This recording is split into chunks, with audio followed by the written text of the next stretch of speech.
El señor Milei, cada vez que saca la lengua a pasear, también comete unos atropellos maravillosos. Pues sobre todo pasa esto, miren, yo he estado hablando mucho de Milei, durante mucho tiempo me negué a hablar de Milei, no lo veía yo como posible, o sea, es tan esperpéntico, lo van a votar los argentinos, pues no creo, ¿no? Es un tipo folclórico.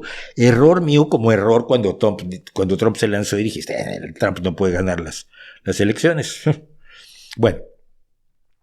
Pero sobre todo, primero que nada, creo que Milei puede tener un antecedente importante y una influencia importante en el pensamiento y en la política ulterior de toda América Latina y probablemente de todo el mundo, ¿eh? Y segundo, sobre todo, y tengo que ser honesto aquí con ustedes, hay tantos Milei zombies que se enfurecen conmigo enormemente cada vez que hablo de Javier Milei, que no me puedo yo, por supuesto, privar del gusto de seguir divirtiéndome con ellos. Entonces, bueno, hay un personaje de la televisión estadounidense de quien ya hemos hablado aquí, que es Tucker Carlson, un señor que es racista, es homófobo, es misógino, es defensor de las peores ideas, es el periodista estadounidense favorito de la propaganda rusa. Nuestro amigo Tucker Carlson, dicen en la televisión rusa, lo podrán haber visto en las épocas en que hacíamos la televisión rusa aquí. Promotor de un montón de teorías de la conspiración, defensor de grupos nazis y por supuesto amigo de Donald Trump, cuyas barbaridades, las tonterías que dijo fueron a tal nivel que lo tuvieron que echar de Fox, no porque fuera de derecha, sino porque soltaba la lengua. Bueno, y Tucker Carlson fue corriendo a entrevistar a Javier Milei, porque ustedes saben que los libertarianos dicen que no son de derecha, pero la gente de derecha está feliz con los libertarianos, y los libertarianos son muy felices con la gente de ultraderecha. Y entonces hubo dos declaraciones que a mí me llamaron muchísimo la atención de esta entrevista de Tucker Carlson con Milei. Voy a intervenir nada más para traducir lo que dice Tucker Carlson. Mostrado además una gran afinidad con Está hablando del Papa Francisco. Está hablando de su compatriota Jorge Mario Bergoglio. Ha demostrado además una gran afinidad con dictadores como Castro o como con Maduro. Es decir, está del lado de dictaduras sangrientas. Wait, I'm sorry. Espera. Raúl Castro es un murderer. Raúl Castro es un asesino, ¿no? Sí, y Fidel Castro también era otro asesino. But the Pope, you believe the Pope has an Pero tú affinity crees que for Raúl Castro? el Papa Sí, exacto. tiene una afinidad por Raúl Castro. Sí, tiene afinidad por los comunistas asesinos. De hecho, no los condena. Es decir, es bastante condescendiente con ellos. Y es también condescendiente con la dictadura venezolana. Es decir, él es condescendiente con todos los de izquierdas, aun cuando sean verdaderos criminales. ¿De dónde puedes sacar esto? Yo no soy, por supuesto, fan de Francisco. Pero, ¿qué está diciendo? Que es que ha estado con el presidente de Cuba, con Díaz-Canel, o ha estado en alguna ocasión con Maduro. El Papa juega la diplomacia y nada más, no los está apoyando. Como no está apoyando a todos los dictadores de derecha, igualmente asesinos, con los que también mantiene relaciones como jefe de Estado del Vaticano que es. Pues no quiere decir que tenga afinidad con la izquierda y menos con los comunistas asesinos, ¿no? A mí lo que me interesa, aparte de que esto es absolutamente alucinante, ¿verdad? Es que cómo se preocupan por los asesinos de izquierda, asesinen o no por motivos de izquierda. Es muy distinto un guerrillero que por establecer la revolución mata gente que Stalin, que se carga a a millones de ucranianos en el Holodomor, entre otras cosas por odio a los ucranianos y por financiar su programa de industrialización, todo lo cual no tiene nada que ver con la izquierda. Es el trabajo de un dictador, o Mao, que permite sin voluntad, pero sin responsabilidad alguna, o sea, sin hacerse responsable, debiendo serlo, de la muerte de otros tantos millones de chinos en el gran salto adelante. Pero no son asesinos por ser de izquierda como Stalin no era asesino por usar bigote, sino porque era un dictador horroroso. Pero se preocupan por los asesinos de izquierda, por supuesto que son asesinos, matan gente, pero nunca se preocupan por los de derecha, porque este señor tiene en su próximo gabinete, que toma posesión, me parece, el día 10, o sea, dentro de 3 días, el señor tiene gente de la dictadura. Y este señor afirma que no tiene problema con la dictadura. Y que lo que hay que hacer es reducir los muertos que se le atribuyen a la dictadura y apuntar a los muertos de la guerrilla, que evidentemente deben ser tenidos en cuenta como víctimas, salvo que la guerrilla no estuvo asesinando inocentes, no estuvo torturando inocentes y no estuvo tirando gente desde aviones. Es decir, que aún dentro de esto hay niveles de responsabilidad moral. Y los niveles de responsabilidad moral de los asesinos de la derecha no los quiere asumir Milei. Pero luego, por alguna extraña causa, saltó de esto algo que él cree que el Papa cree. Que no, yo no lo he visto, no lo he visto claro. Pero digo, a ustedes.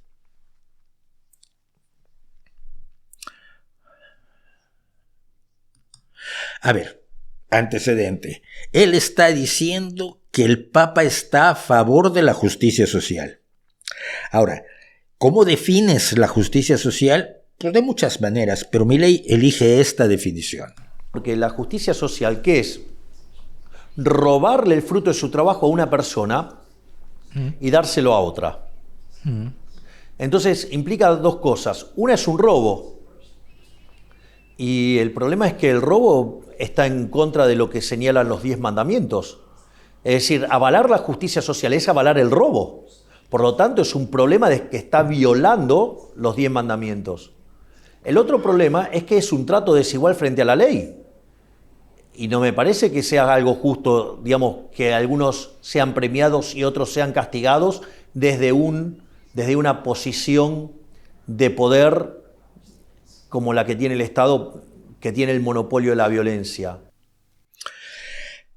Empiezo por el final. Cuando tú quieres ser el Estado y asumes que eres legítimamente el Estado porque la gente votó por ti, que es el caso de este caballero, tienes que aceptar que los estados anteriores por los cuales votó la gente son igualmente legítimos. Es decir, esta idea libertariana de que el Estado son ellos y el Estado es un ente externo, aún en una democracia donde todos votamos y el Estado lo conforma la gente que obtuvo la mayor cantidad de votos, estos se niegan a admitirlo y dicen, no, el Estado es un ente externo a nosotros.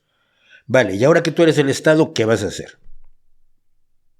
¿Para qué quieres ser el Estado si estás ahora separado, apartado, alejado y por encima del resto de la ciudadanía argentina? Ah, es que tú eres legítimo y los otros no. Suena raro. Pero la idea de que los impuestos son un robo es la punta del compás, el punto donde ponen la punta del compás los libertarianos. Y gente como Ludwig von Mises o como Hayek, que son los grandes pensadores a los que estos siguen, trabajaron enormemente, repitieron esto enormemente y trataron de justificarlo de alguna manera.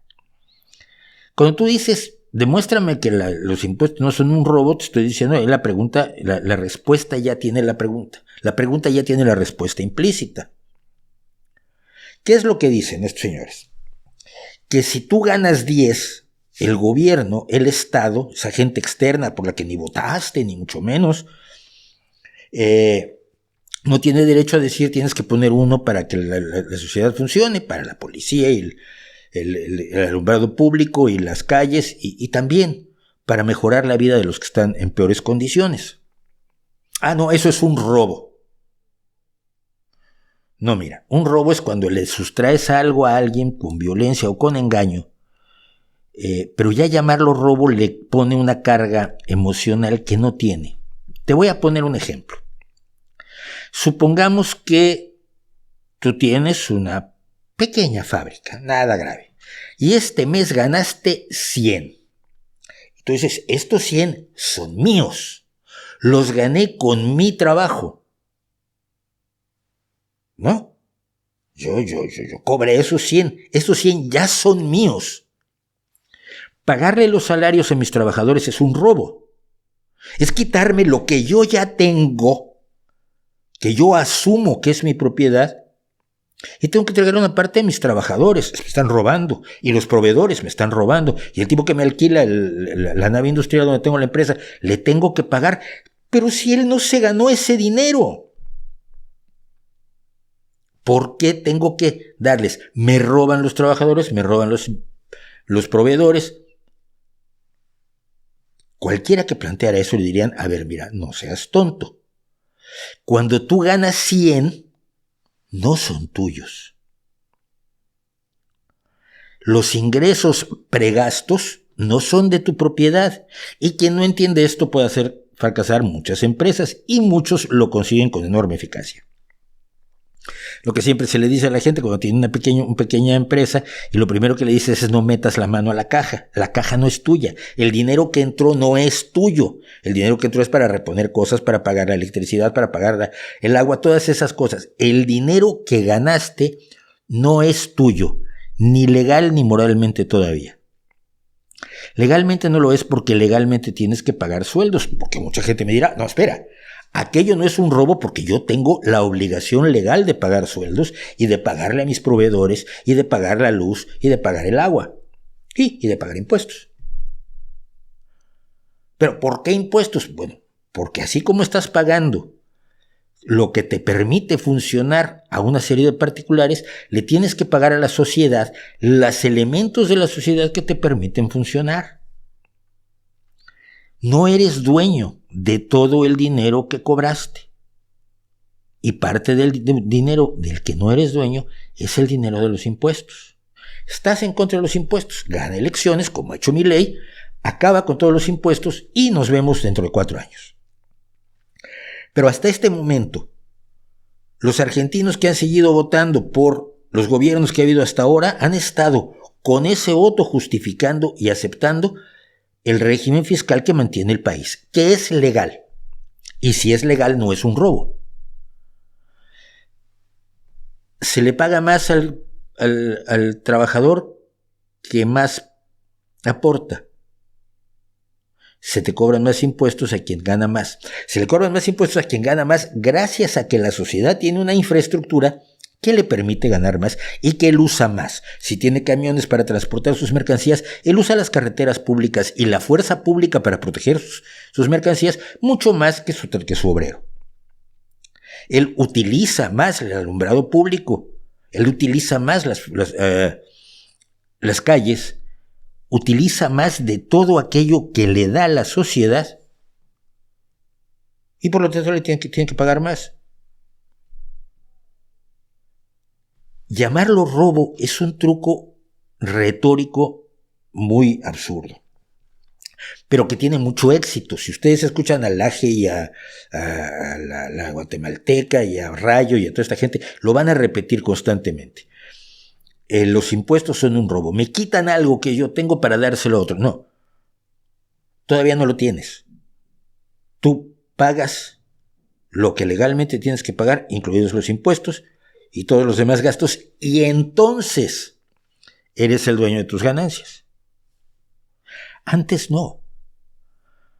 Lo que ganaste, si te lo planteas como tu propiedad, te estás engañando a ti mismo. Lo que entra, lo que tienes, es producto de una serie de circunstancias a tu alrededor que tienes que pagar. Esto sin contar la enorme insolidaridad de quien dice es que yo creo que yo no tengo por qué darle nada a los pobres, aun cuando me pudiera yo dar cuenta, que finge no darse cuenta, de que una sociedad sana es una sociedad donde no hay pobreza lacerante. Donde no hay pobreza lacerante hay una serie de cuestiones que mejoran a toda la sociedad. Hay menor delincuencia, hay mano de obra mejor preparada, si lo ve usted desde el punto de vista totalmente neoliberal. Una sociedad donde los jóvenes puedan acceder a una educación universal y gratuita es una sociedad que me va a tener mejores trabajadores, que va a tener gente que entienda mejor la realidad a su alrededor y que pueda vivir mejor en sociedad. Una sociedad no puede ser libre mientras tenga esclavos. Una sociedad no puede ser justa mientras esté ejerciendo injusticias por el hecho de nacer en la pobreza. Tú al nacer en la pobreza ya no tienes derechos. El derecho de propiedad lo tiene aquel que cobra, pero tú no. Y si establecemos eso, tú nunca vas a poder salir de la pobreza. La idea de la movilidad social y de la meritocracia, de la que gustan hablar también muchísimo los libertarianos, se va al caño, porque para que pudiera haber una meritocracia necesitas primero igualar el punto de partida de todos los chicos, de todos los jóvenes. Es decir, que tengan alimentación, sanidad y educación suficientes para emprender el camino del trabajo, el camino de la superación, el camino profesional, en igualdad de condiciones. Y entonces, ¿qué vas a tener? Vas a tener mucho más mejores ingenieros, porque no los sacas solamente de las familias ricas de la ciudad o del país, sino que sacas a tus ingenieros de todo el conjunto, el pool de talentos que tiene una sociedad, que aprovechas en su totalidad. Y eso es injusto para ti. No veo cómo. Si te da una sociedad mejor en la cual vivir, si te da condiciones mejores de vida a ti. Eso es lo que nos cuentan pues estos señores. Y yo siento que cada vez que Milei saca la lengua a pasear, repite cosas que sobre las que no ha reflexionado, y me llama muchísimo la atención, porque de verdad hace ratos que parece que se queda como Trump y como López Obrador. No, es verdad. No, espera, ¿qué estás diciendo? Está procesando. No son cosas que haya pensado previamente, sino que está procesando en el momento. O sea, se las va sacando de la manga. Bueno, y eso va a ser el punto de partida para que más tarde veamos qué fue lo que pasó con los libertarianos en Grafton, New Hampshire, desde 2016 hasta la fecha, y cómo los osos les explicaron la realidad de la vida en sociedad a unos señores que no creen en la vida en sociedad, anarcocapitalistas, simpáticos y seguramente buenas personas engañadas y nada más.